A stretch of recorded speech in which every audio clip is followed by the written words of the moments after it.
Valve Software, inception date 1996.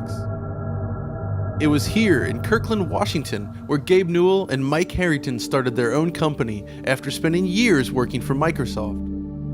Since then, Valve has become a powerhouse in the world of PC gaming with its digital storefront Steam and its vast selection of popular multiplayer games. But it was Valve's first foray into game development that put the company on the map. You're watching DF Retro. I'm John, and today we're going to go back and take a look at Half-Life, both in its original form and on consoles. Let's get started.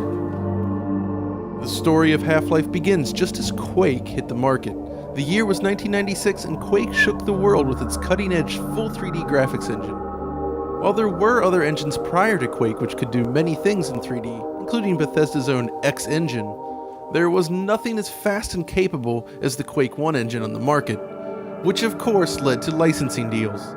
Developers were all too eager to get their hands on this new engine in order to start building experiences in full 3D. But the fast pace of development during these days ultimately led many developers to its follow-up, id Tech 2, released just 18 months later in Quake 2. While many developers opted to make the jump to Quake 2 rather than continue working with the less capable id Tech 1 engine, Valve took its own approach. Rather than waiting for John Carmack and company to implement new features, Valve pushed forward with its own development by heavily modifying the Quake engine to support the features necessary for Half-Life. Many of these features were showcased in an early build of the game intended for the press. This Half-Life Alpha build hit the internet in 2013 and gave users a rare look into a game still in development. This version of Half-Life is very much unfinished, and its Quake engine roots are quite evident. But many of the new features that were promised were already in place. Colored lighting and blending modes were now possible. Scripted sequences were taking form.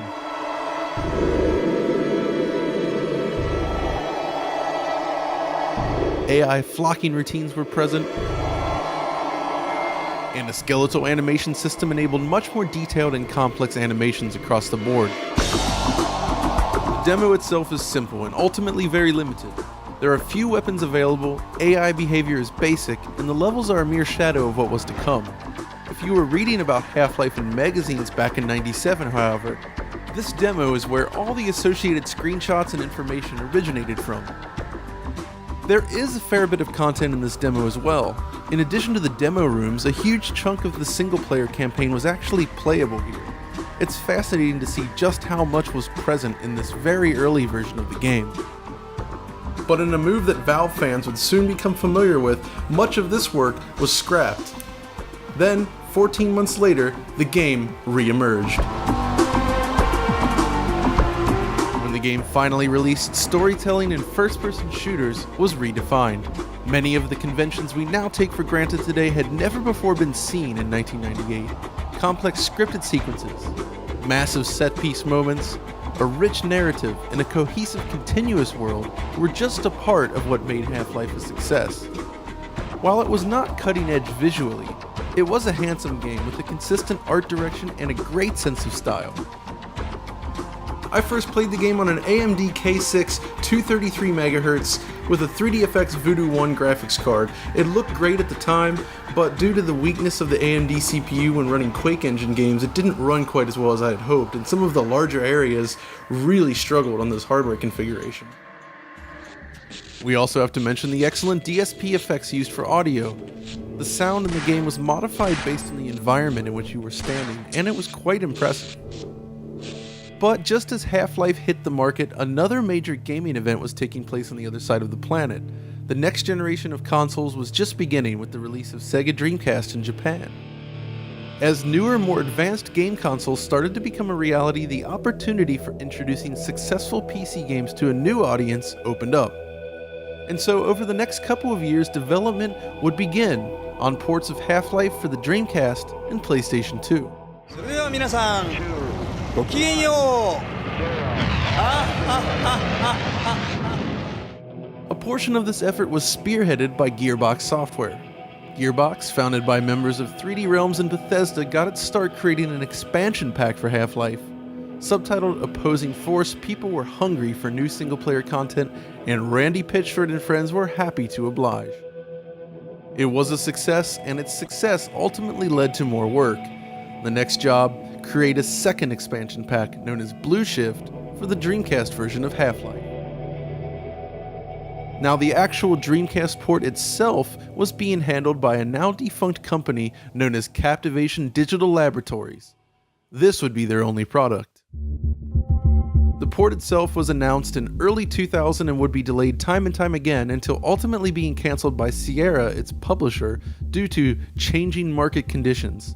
In other words, the Dreamcast was killed off and it no longer made sense to release it. This might have been the end of the story, but many years later, a version of the game was leaked onto the internet. This version was actually dated just 1 month before ship.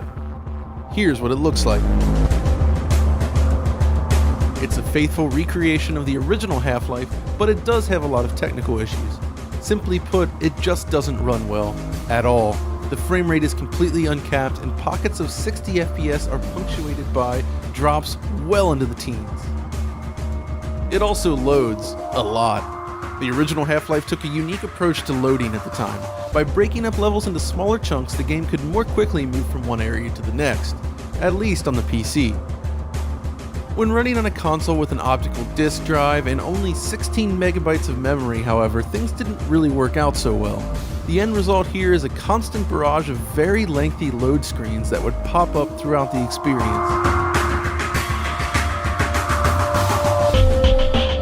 But there were a lot of positive changes here as well. Character, weapon, and enemy models, for instance, were completely revamped on the Dreamcast with a much higher triangle count across the board.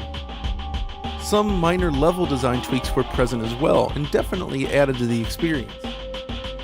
The end result is a faithful port, limited by the hardware and some developer choices. We'll never know for certain if it could have been fixed, since the game was never officially released, but we can at least say that it performs faster than another Quake engine port to the Dreamcast, Soldier of Fortune. Now that is a mess. There is, however, another port that was actually released. In the works as early as 1999, Sierra and Gearbox were in discussions to develop a version of Half-Life for the upcoming PlayStation 2. Straight away, it's clear that the presentation is more refined than on Dreamcast. It's evident right from the main menu, which now has a nice background music and instant transitions between different screens. The Dreamcast version, in comparison, slowly loads between every section, making navigation feel sluggish. The PS2 version also includes full support for 16:9 widescreen, something I actually discussed years ago with one of the game's developers who single-handedly pushed for this feature to be included. Well done. Once in the game then, we find a similar performance target to the Dreamcast version. 60 frames per second is the base frame rate, but slowdown does occur frequently. This opening tram ride actually serves as an interesting comparison point, which highlights the speed difference between the two versions. You can see how quickly the performance can dip in both versions, but it's clear that the frame rate goes much lower on the Dreamcast. There are of course additional hitches that also appear on Sega's console. I think the big takeaway from this opening scene is really that the game should have been capped at 30 FPS on both systems. While the Dreamcast still drops below this level rather often, the PS2 could have at least turned in a very consistent level of performance at 30 FPS. As it stands though, the game jumps back and forth regularly between 30 and 60 far too often, leading to an inconsistent experience. By now you've probably also noticed the visual differences here. The PS2 version includes the updated models from the Dreamcast version, but also sports a number of new textures throughout, in addition to generally brighter levels. It's very evident in this scene.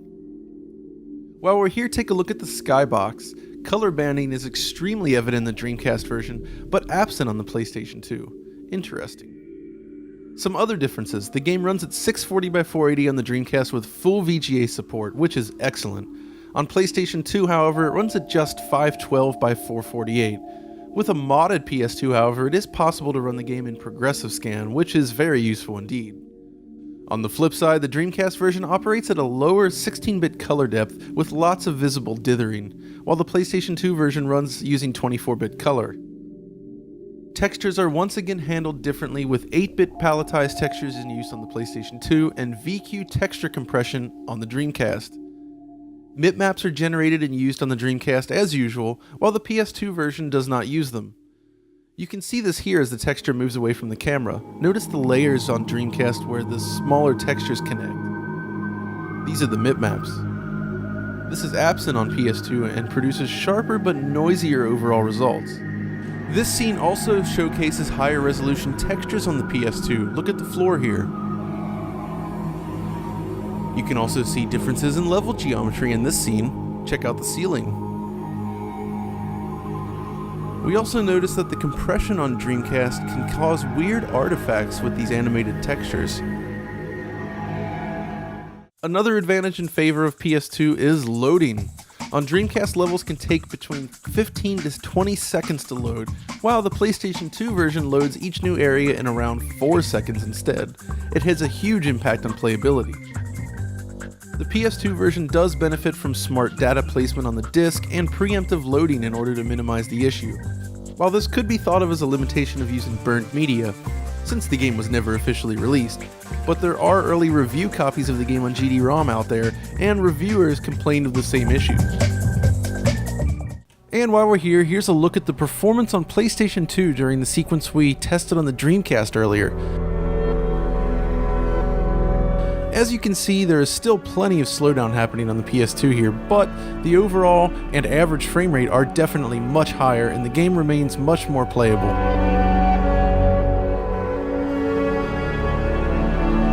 Ultimately, these two console versions are certainly interesting. Neither version offers a completely polished experience in 2016, but it's clear that the finished PS2 product is a much better way to experience Half-Life.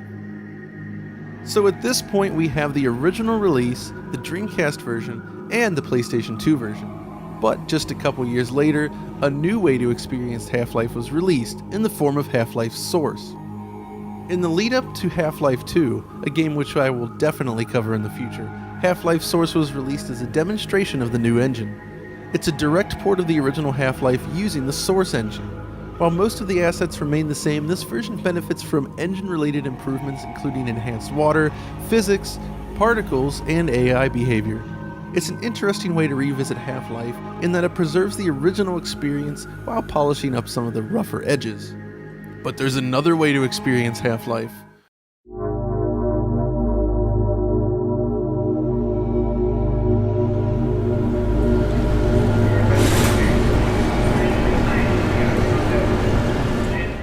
Welcome to Black Mesa, a complete reimagining of the original Half-Life.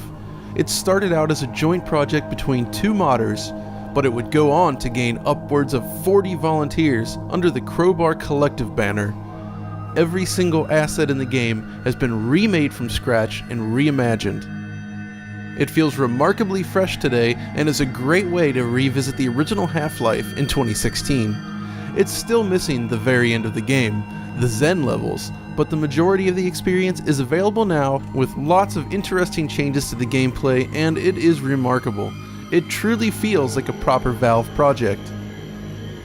Now that we've come this far, here's how the different versions of the original test chamber compare against one another. Quite an interesting thing indeed.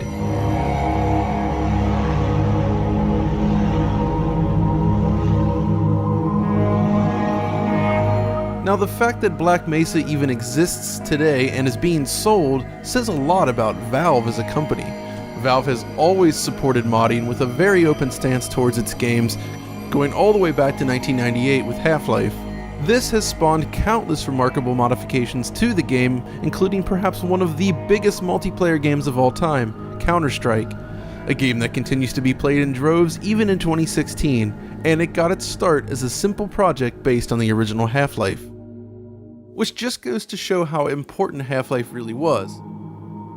As a game, it redefined the first-person shooter genre. As a toolset, it paved the way for some of the most successful and ambitious mods and total conversions of all time. As a platform, Half-Life helped pave the way for Steam, the definitive PC marketplace of today. And as a company, Valve has continued to expand and grow in all directions, and it's all tied back into this one game. Which is why perhaps Valve continues to avoid creating the sequel that we all want.